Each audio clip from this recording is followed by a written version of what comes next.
Who drops out of school these days? This is in post-war times. You're a disgrace to our family legacy. Don't act like you belong as my son's wife.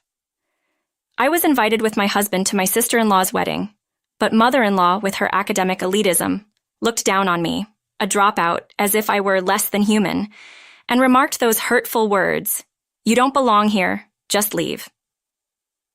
Mother-in-law forcefully removed the corsage from my chest and stepped on it. I understand. Little did she know, her words would lead to a major incident in the family later on. I'm a 28-year-old married woman. My husband and I both work. I had my reasons and dropped out in 9th grade. Although my resume states dropout, life led me to work at an international company. Through mutual acquaintances at work, I met my husband and we married. Every member of my husband's family is well educated due to mother-in-law's academic elitism. Yet, neither my husband nor sister-in-law ever boasted about their education, nor did they judge others by it. They truly care for me, and we all get along perfectly. The only hitch, mother-in-law, and I don't see eye to eye. Our fundamental values differ, and I doubt we will ever truly understand each other. Still, I'm deeply in love with my husband and want to spend my life with him. For that, I have tried to manage my relationship with mother-in-law without conflict, but mother-in-law, she's different. If she dislikes someone, she can't just ignore them. She goes out of her way to make them feel small. Once, when invited to a family dinner, I found a different meal prepared just for me. "This meal is perfectly fine for a dropout like you," she said. "I have never heard of anyone dropping out these days. Maybe you're from an era when women were told they need education." Only a bowl of green bean soup and a scoop of mashed potatoes were in front of me. "You should be grateful you even have mashed potatoes," my husband interjected, quite the surprise. "You have prepared, I'm guessing, to disappoint my wife first and then surprise her later." He was aware of mother-in-law's ill intentions towards me. He had reassured me before we left home. "I'll protect you no matter what." Sister-in-law entered a bit late. "I'm sorry I'm late," she said cheerfully. She began to lay out the dishes she had brought. "I found some delicious delicacies. They cost $11,000 per arm. I wanted to share them with sister-in-law. Oh, and of course, you too, Mom." I realized what my husband meant when he said he would protect me.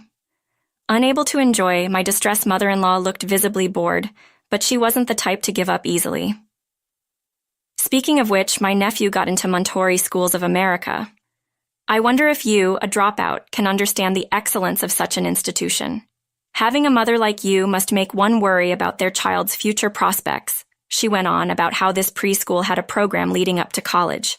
Partnerships with renowned international schools produced famous scholars, politicians, etc. She rambled as if she had memorized a script, and then, looking satisfied, she asked, "So what do you think?" She knew I wouldn't be familiar with these institutions in my own country, and she intentionally asked to see me falter. People used to say that dropping out was a national disgrace. My father-in-law is a quiet man, and says nothing even when my mother-in-law spouts such harsh words. Well, he can't. My sister-in-law ignores my mother-in-law's bragging and speaks at her own pace. From time to time she tells me, "This is really good," and looks to me for agreement. In reality, I tune out most of what mother-in-law is saying. My husband keeps offering mother-in-law wine, seemingly trying to get her tipsy and out of the way. Sister-in-law whispers in my ear, "Sorry, just bear with it a little longer." Visiting their house always drains me, but I don't want to worry my husband or sister-in-law, so I pretend I'm just dancing. I guess I am just slow to catch on. Mother-in-law is strong-willed and always convinced she's right. Both my husband and sister-in-law know that openly opposing her is counterproductive. The only options are to bear with it or tune her out. However, I'm not sure how much longer I can endure her blatant remarks, especially since her harassment isn't limited to visits. She shows up at our home unannounced. Here's my son's favorite. She would say, "It's not for someone like you who dropped out." She brings gifts but never includes anything for me. She wants to declare she only drinks a specific brand of tea and had me go out to buy it. When I returned, she had left. It's manageable when my husband is home, but when she knows he's not around, I'm trapped. She'll spend hours lecturing me about the contributions of the well-educated and how the less educated devalue ours. I never tell my husband what happens when he's away. I don't want to worry him more than I already have. Then one day, my sister-in-law's marriage gets arranged. A polite invitation arrives announcing her marriage to a longtime boyfriend. My sister-in-law and I have a great relationship, and she thinks of me as a sister. We often go shopping and eat out together. She's precious to me, just like a real sister. So, I happily accepted the invitation. On the day of the wedding, I arrived at the venue before my husband because I had an appointment for a hairdo. My mother-in-law was there as well.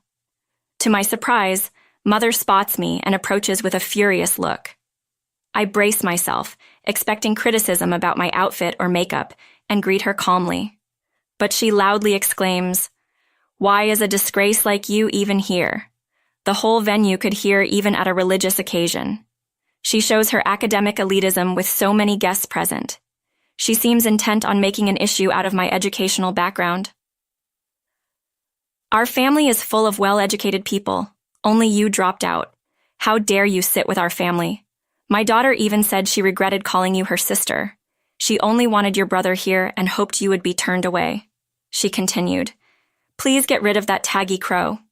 Then she ripped the crow from my chest and stomped on it. But it was something my husband had chosen and bought for me. I was so shocked that I turned my back on my mother-in-law and stormed out of the venue.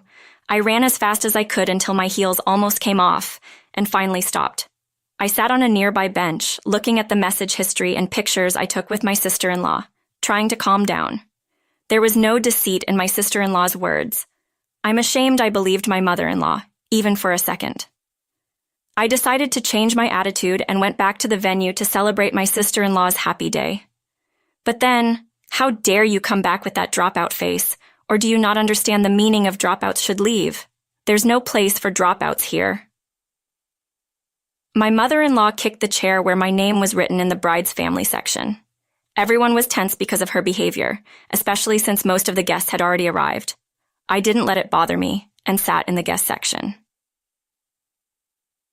On my brother-in-law's site, unbelievable!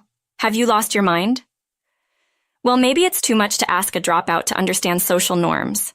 And I missed the mocking laughter of my pale face. Brother-in-law rushed in. She's the president of a business partner we have. We have a very good relationship, and I invited her, he shouted.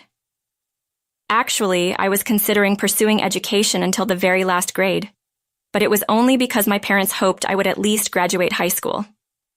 In this day and age, it wasn't what I wanted. Why would someone without dreams or hopes go to high school? What if I took away someone else's chance by getting in? While I was struggling with these thoughts, a teacher who cared about me suggested I see the world. With their help, I prepared to leave the U.S., and they supported me throughout. In the U.S., just taking a year off can label you as a failure in life, but I learned that's not the case in the wider world. You can study whenever you want. Going to school isn't the only way to learn. I realized that languages aren't just learned, they're acquired by learning as needed. I found joy in living and working. I appreciated cultures that didn't discriminate based on education or nationality. I returned to the U.S. once as an adult, as my parents wished, but left again soon after. I started traveling between the U.S. and other countries as I found my passion.